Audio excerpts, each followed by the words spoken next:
රටවල් තියෙද්දි මොකද අපේ රටෙන්ම ගන්න උවමනාවකුත් එයාලට නැහැ. ජපානයට ගත්තාම ජපානයේ ඉතින් ඉගෙන ගන්න තරමට තමයි සෙල්ලම තියෙන්නේ. අන්නේවාසයෝ කොනිචිවා. ඉතින් හැමෝටම වීඩියෝ එකක් කරන්න ඕන කියලා හිතුවා. මොකද දැන් රටේ තියෙන ප්‍රශ්නත් එක්ක කොරියාවට යන එකද හොඳ නැත්නම් ජපානයට යන එකද හොඳ කියන එක. දැන් ගත්තාම කොරියන් එක්සෑම් එක ගත්තාම මුලකින් ඉඳන් හදාරන්න කෙනෙක්ට කොරියන් භාෂාව EPS ටොපික් එක ගත්තාම ඒක ඉක්මනට ඉගෙන ගන්න ලේසියි. මොකද ජපන් භාෂාවට වැඩිය. මොකද ජපන් භාෂාවේ මට්ටම් 5ක් තියෙනවනේ. ඉතින් මට්ටම් 5න් අඩුම ගානේ දෙකක්වත් ඉගෙනගෙන තියෙන්න ඕනේ අවම. ජපානට යන්න නැතත් ජපානට යන්න බැරි කමක් නෙවෙයි. ජපානට ගිහිල්ලා ඒක කොහොමත් ඉගෙන ගන්න වෙනවා. ජපානයේ අඩුම දැන් ස්ටුඩන්ට් යනවා නම් N5 විභාගයට මුහුණ දීලා තමයි යන්න වෙන්නේ. ඉතින් කොරියන් එක්සෑම් එකේදී අපිට කොරියානු භාෂාව ඉගෙන ගන්න එක තමයි අපේ පළවෙනි පොයින්ට් එක වෙන්නේ. කොරියානු භාෂාව ඉගෙන ගද්දී මුලින්ම කොරියානු හෝඩියට අපිට එක හෝඩියක් තමයි අපිට හංගල් එක ලැබෙන්නේ. ඉතින් ඒකෙදී එච්චර ප්‍රශ්නයක් එන්නේ නැහැ. මොකද ජපන් භාෂාවේ ගත්තාම හෝඩි දෙකක් තියෙනවා හිරගෙන කතා කරන. ඒ වගේම කන්ජිත් තියෙනවා. ඔය තුනේම එකතුවෙන් තමයි අපි ජපන් භාෂාව කතා කරන්නේ. හරි භාවිතා කරන්නේ. හැබැයි කොරියානු භාෂාවට එක හෝඩියක් තියෙන්නේ. ඒක ඉගෙන ගත්තාම අපිට වචන දැනුම තමයි අවශ්‍ය වෙන්නේ ග්‍රැමර් ව්‍යාකරණත් එක්ක. ඉතින් තවත් විශේෂ දෙයක් තමයි කොරියානු විභාගයේ පවත්වන කාල සීමාවත් කොරියානු විභාගයේ පිළිබඳව තියෙන එක පරස්පර විරෝධී කතා. මොකද කොරියානු විභාගය කලාට වැඩක් නැහැ. මොකද කලාට වැඩක් නැහැ කියන එකම නෙවෙයි කියන්නේ. කරලා අවුරුද්දක් දෙකක් හෝ වාසනාව අනුව මාස 6ක් විතර වෙන්නත් පුළුවන්. ඉතින් ඒ කාලයක් යනවා. මොකද EPS ටොපික් ක්‍රමය හරහා පාස් වුණ කෙනෙක් කොරියාවට යන්නත්. ඉතින් අනිත් එක විභාගයේ තියෙන අසීරුතාවය ගැන කිව්වොත් එහෙම විභාගය EPS ටොපික් විභාගයට මුහුණ දෙන සංඛ්‍යාව එන්නෙන්නම අවුරුද්දෙන් අවුරුද්ද ඉහළ යනවා. ඒ වගේම තමයි කොරියානු විභාගයට මුහුණ දීමේදී එකම අංශය දැන් නිෂ්පාදන අංශය තමයි වැඩි පිරිසක් ආයුධම් ගන්න. ඒකම එහි කඩිම් ලකුණුත් ඒ වගේම විශාල ප්‍රමාණයකින් ඉහළ ගිහිලා තියෙනවා. මොකද කඩිම් ලකුණු 2019 17 වගේ 165න් බලපු කට් ඔෆ් මාක් දැන් ගිහිලා තියෙනවා 185ට 180ට 185 කරලා නැහැ තමයි 180ට ගිහිලා තියෙනවා. ආයෙ 175 කරලා තියෙනවා. දැන් 170 කියන එක ගණන් ගන්නෙ නැහැ. 175 කියන එකත් ගණන් ගන්න බෑ. අවම නිෂ්පාදන අංශය නම් අවම තියෙන්න ඕනේ 180ක්වත් තියෙන්න ඕනේ අවම ලකුණු ගන්නවා නම්. ඉතින් ඒ ගානට මහන්සි වෙන්න වෙනවා නිෂ්පාදන අංශයෙන් අදුම් කරනවා නම් දීවර සහ ඉදිකිරීම යන ශේෂ්ත්‍රවලත් ආයට දීවර ඉදිකිරීම වලට තමයි ඊළඟට තියෙන්නේ. ඊළඟට ඉදිකිරීම නැවතැනීම් ඒ අංශවලට 165ක ලකුණකට අඩුම ගානේ යන්න වෙනවා අවම. මොකද කට් ඔෆ් මාක් එක ඒ වගේත් ඒ ගානට යනවා. යන්න ඉඩ තියෙනවා.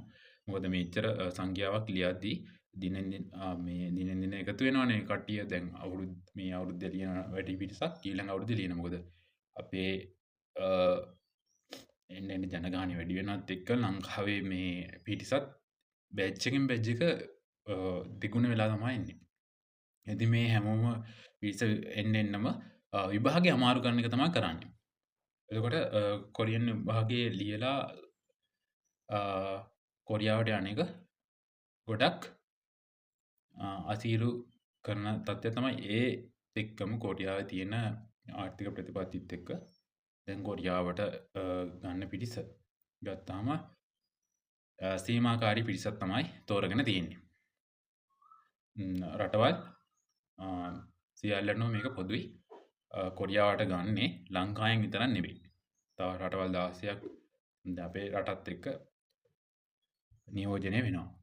එතකොට මේ කට්ටිය මෙහෙමයි කියලා මේ රටින් මෙච්චරක් ගන්නවා අර රටින් ගන්න මෙච්චරක් කියලා එහෙම හිතාගෙන ඉන්නේ. කියන්නේ එයාලා කරන ඒ ගිහිල්ලා අපේ කට්ටිය වැඩ කරන තත්ත්වය අනුව බලලා තමයි එයාලා තවත් පිරිසක් ඒ රටෙන්ම ගන්න පෙළඹෙන්නේ. මොකද අපේ වැරදි වැඩි නම් අපේ රටෙන්ම ගන්නෙ නැහැ.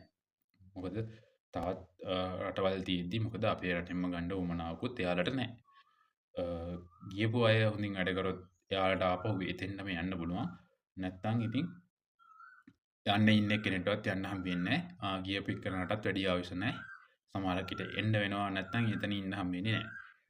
තමන්ගේ නමක් කාගෙන රටේ නමත් විනාශ කරලා තවත් එක්කෙනෙක්ට යන්න අවස්ථාවකුත් ලබා දෙන්නේ නැති වෙන ගාන මේ වැඩ කරන. මොකද ගොඩක් වයස තියෙන අය නෙවෙයි මේ වැඩේ කරන්න.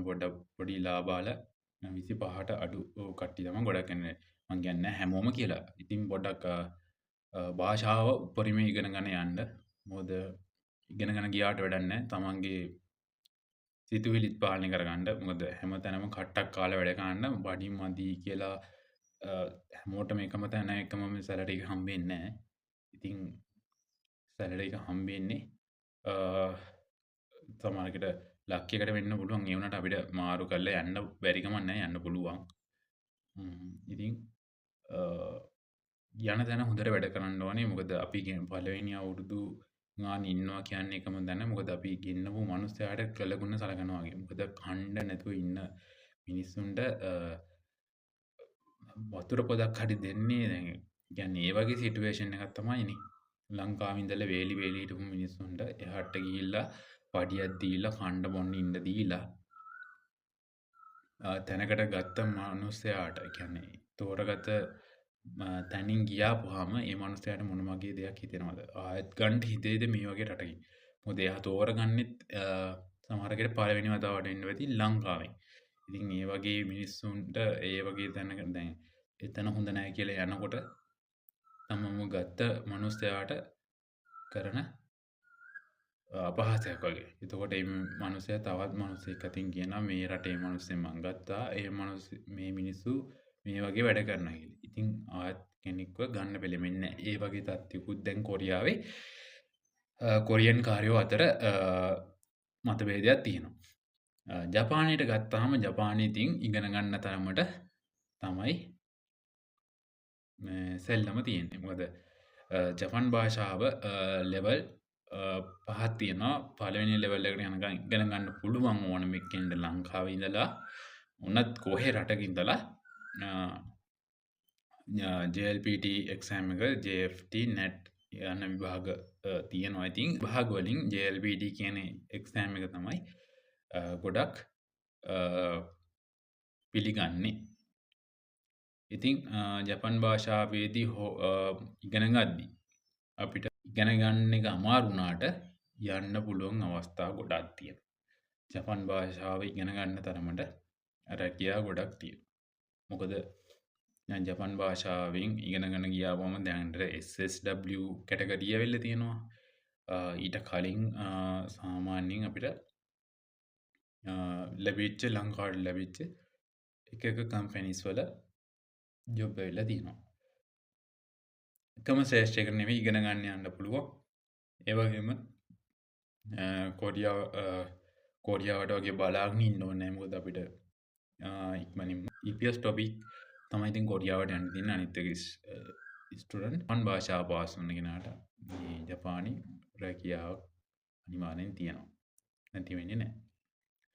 කොරියන් වලදී එහෙම වෙන්නේ නැහැ. කොරියන් භාෂාව ඉගෙන ගත්තට කොරියානු භාෂාව කොච්චර ප්‍රගුණ කරාට කොරියා දේශයේ වැඩ කරන්න යන්න.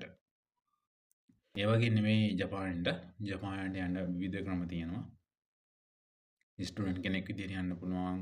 නැත්නම් ස්කිල් වර්කර් කෙනෙක් විදිහට යන්න පුළුවන්. සමහර කම්පැනි ඇවිල්ලා ලංකාවේ තියෙන ඒ කම්පැනි හරහා යන්න පුළුවන්. ලංකාවට ඔෆර් කරන තවත් කම්පැනි තියෙනවා.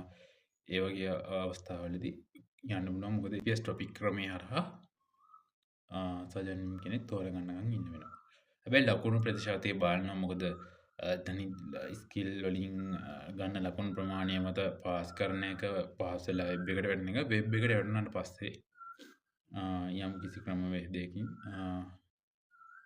අපිට අපිව සජන්නිම් කෙනෙක් නැත්නම් බොස් කෙනෙක් තෝරගන්නකම් රැඳිලා ඉන්න වෙනවා. ඒකයි වෙනස තියෙන්නේ ජපානයට සහ කොරියාවට. කොරියාවට වඩා මගේ මතය නම් ජපානයට යන්න ගොඩක් අවස්ථා තියෙනවා. හැබැයි ජපන් භාෂාව ටිකක් විතර අමාරුයි. ඒ වුණාට ඒ වගේම තමයි ලැබෙන දේවලුත් ඒ වගේම වැඩි.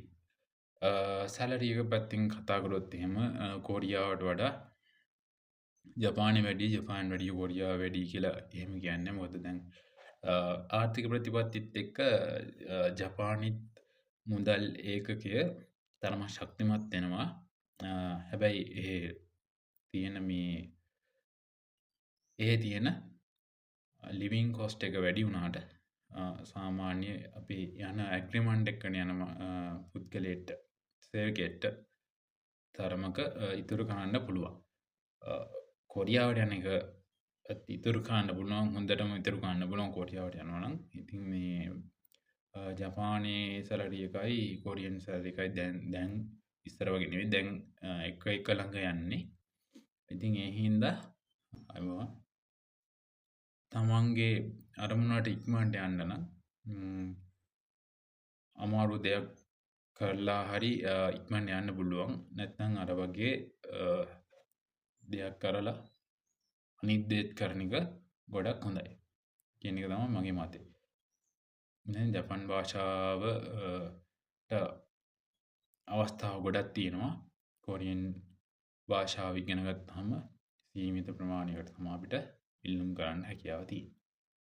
ඉතින් අපි මේ වගේ තවත් වීඩියෝ එකකින් හමු වෙමු. ඒකල් හැම දිනාටම